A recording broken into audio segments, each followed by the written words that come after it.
Сәлем достар, сіздермен бүгін мен балықты қызартып, тәбетті ашатында етіп қуырудың тәсілімен бөліскім келеді. Ол үшін видеоның соңына дейін қараңыз.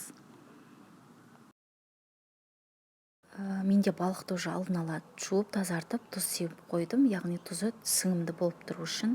Енді қуыру үшін бізге ұн керек болады, және де жұмыртқа керек болады, бір жұмыртқа, және де кішкене ғана куркума керек. Міне осы куркумамызды біз ұнымызға қосамыз. Онымызға жақсылап қосып, және де оны араластырып алатын боламыз. Видеода көрсетілгендей етіп, қанша балықтың мөлшеріне қарай осы онымызды да және куркумамызды да көбейте беретін боламыз.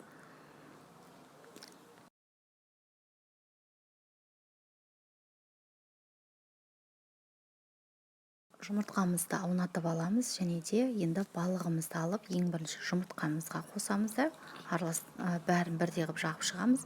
Содан кейін куркума қосылған, яғни онымызға аунатып алатын боламыз. Міне осылай, бар болғаны осындай, еш қиындығы жоқ. Осылай қуырсаңыз балығыңыз қызарып, әдемі болып көрінетін болады. Солай барлығын бірінші жұмыртқаға, содан кейін ұнымызға араластырып қуырып шығатын боламыз.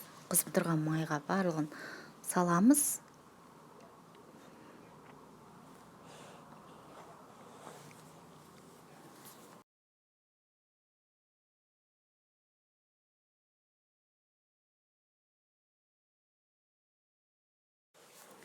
Әр 5 минут сайын балығымызды аунатып отыратын боламыз, яғни қозғап, балық ұзақ табада тұрып қалмау керек.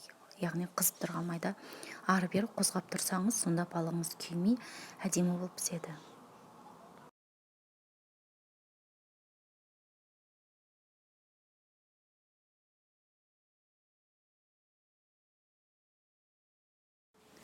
Достар, міне біздің балығымыз осымен қызартып, тәбетті ашатындай етіп қуырып алдық. Кез келген балықтың түрін дәл осы қоспамен қуыра берсеңіз болады. Келесі кездескенше каналыма жазылып қоюды ұмытпаңыздар.